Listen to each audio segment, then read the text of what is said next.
Step 1 adto kag ini branch sa Cebuana Luwilier palit kag CTPL tag 300 pesos ra na.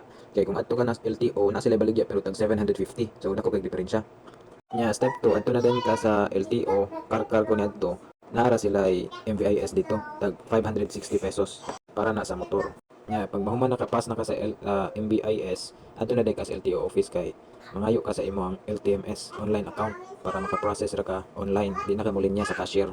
Mo ni ang LTMS instruction. Imo lang i-follow kay para makabuhat ka sa imong account.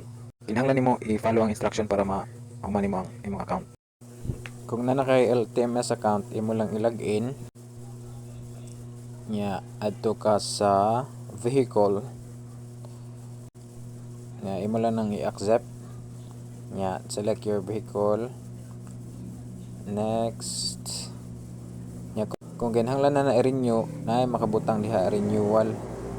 Nya renewal of registration, then imo lang nang i-follow. Private MB mo online imong i-select nya. Follow na lang nimo instruction unsa ang pagbayad. Para ma-view nimo imong OR adto ka sa transaction. Nya pilion nimo ang latest nimo nga na close transaction. Nya scroll down, naa dayon na siya official receipt. Sa official receipt imo nang i-click. Nya download na lang ka. I-download na mo na imong OR.